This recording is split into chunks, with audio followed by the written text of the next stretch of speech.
Hello! Welcome to another recorded lecture by yours truly, Dr. Jean Clifford. In this video, we are looking at an ancient philosophy called Stoicism, and the work of a famous Stoic philosopher, Marcus Aurelius, and his book titled Meditations. Before diving into Stoicism and what it has to say about ethics, let's spend a few moments on why we read this text. Marcus Aurelius reminds us that thinking ethically and developing the moral dimension of our lives begins with the self. So while Quame Appia demonstrates those lessons from Jung and Schweikart concerning moral thinking on the societal level, Marcus Aurelius brings us back to the individual persons we are and how we came to be us. It is crucial, as we think about ethics and the world, to keep in mind others in the abstract and on the general level. But simultaneously, we need to keep in mind that collective action is only possible because individual persons decide to do it. We read Marcus Aurelius's Meditations last here because when we think morally, we want to think both about other people and who we are. Part of figuring out what to do is figuring out who you are, what you care about, what really matters, and what you're capable of. Now, as you read this text, you will likely feel at times that this is rather outdated thinking. And certainly some of it may be. We're talking about a time quite culturally distinct from our own in many ways. Nonetheless, we read Marcus's Meditations because it is relevant that, despite meaningful differences in some values and assumptions, we still see the values of family, compassion, character, and self-reflection upon oneself and one's life. In fact, another reason we read this text has to do with this last value, reflection upon oneself and one's life. I want us to practice this kind of reflection, and we'll be using Marcus as our model. A little history is helpful to understanding the impact and significance of this text. Marcus Aurelius Antonius lived from 121 to 180 CE, or in the Common Era. So that's roughly 500 years after Aristotle and Mencius, and roughly 1300 years before the modern era. The modern era marked a significant conceptual turn in our understanding of knowledge, science, religion, ethics and politics, as well as philosophy. Remember Mill's utilitarianism, or Hobbes' social contract theory, or Kant's deontology? They are all modern moral theories in that they were formulated and popularized in the modern era and the Enlightenment period. So that's approximately 1500s to 1800s, or the 16th to 19th centuries. I say this to situate Stoicism in the context of the development of moral thought in the tradition of Western philosophy. It's a historically significant philosophy, and its ethics is compelling to many folks today, evidenced by the sheer amount of Stoic philosophy used in the self-help industry for productivity and anxiety. The name Stoicism derives from the Stoa Poikile, which translates into the painted porch. This is a reference to a specific location, a colonnade decorated with mythic and historical battle scenes, that was located in the city center of Athens. It's where the founder of Stoicism, this guy Zeno of Citium, and his followers gathered to discuss their ideas. Sometimes Stoicism is therefore referred to as the Stoa, or the philosophy of the porch. So Stoicism etymologically and in practice refers to this way of doing philosophy with others outside, and it evokes a kind of community to philosophy. Today, if you hear the word Stoic, it's likely referring to somebody who is, or describing someone who is indifferent to pain, pleasure, grief, or joy. This is not totally off base. It's just a simplification of the philosophical commitments held by the Stoics. A few biographical comments on Marcus Aurelius. Marcus's father died when he was 3, and so he was raised by his mother and grandfather. Through a series of intrafamilial adoptions, he ended up heir to the empire. He was the emperor of Rome from 161 to 180 CE. He was the last emperor of the Pax Romana, which is a formal name for an age of relative peace and stability in the Roman Empire, and lasted from 27 BCE till 180 CE, when Marcus Aurelius died. So Marcus was emperor when the Roman Empire was about as big as it was ever going to get. A possible original title for the Meditations is To Himself.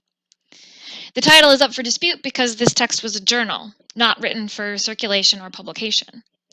And very few of us try to title our journals, right?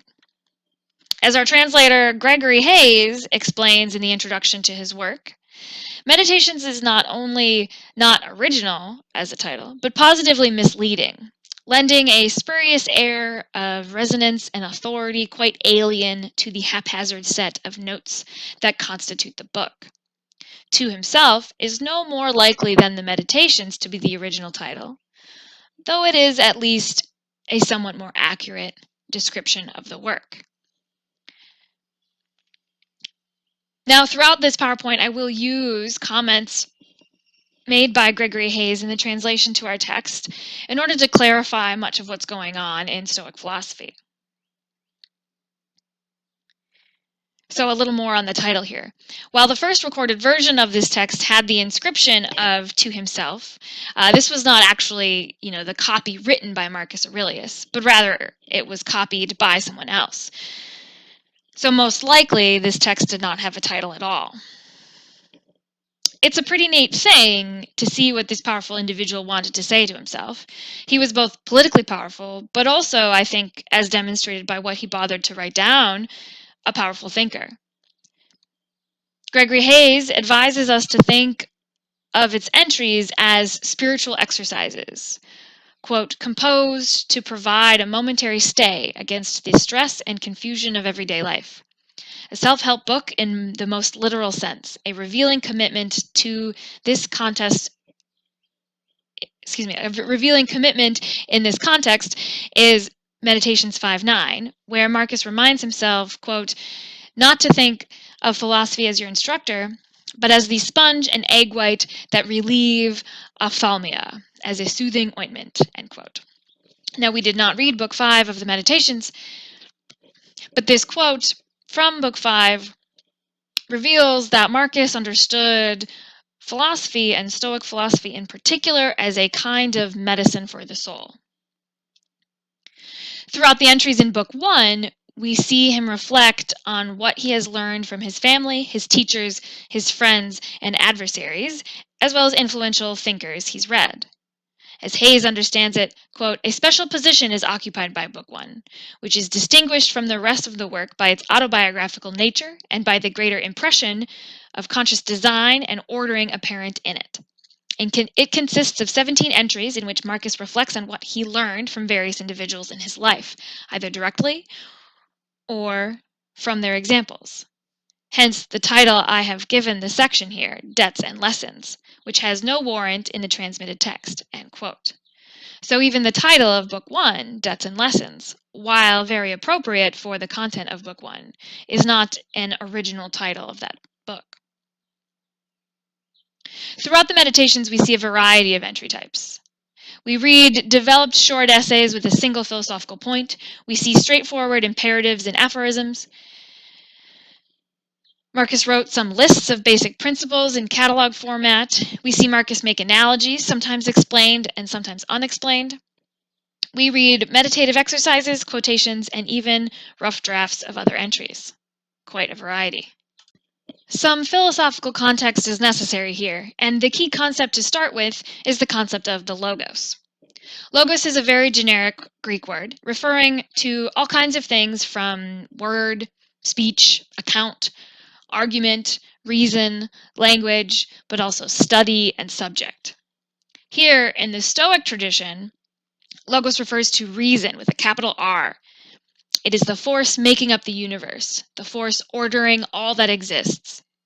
According to Hayes, Stoic philosophy includes, quote, the unwavering conviction that the world is organized in a rational and coherent way.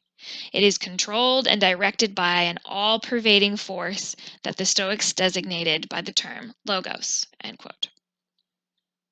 Logos operates or is present in both the individual person and on the level of the universe. As Hayes puts it, quote, in individuals, it is the faculty of reason.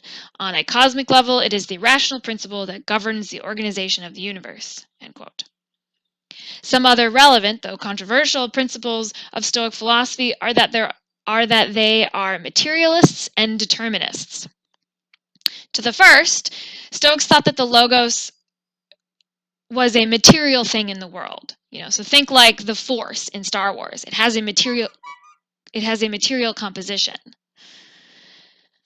Something that can be it is something that can be understood and examined. Stoics were early materialists about reality and believed that everything that exists has a corporeal or material existence. And on the second, for Stoics, quote, all events are determined by the logos and follow in an unbreakable chain of cause and effect, end quote. And that is again from Hayes. Meaning, Stoicism argues that everything that happens was always going to happen. There is no real chance in this world. It is all already determined by the logos. And so our goal in Stoicism is to live according to the logos. Our individual existence is a part of the overall order of the cosmos. The greatest insight any one person can have is genuine understanding of their place in the rational order of the world. To realize that my logos is part of the order of all things, that is the greatest insight I can have. Consider the following analogy to illustrate what this means for Stoic philosophy.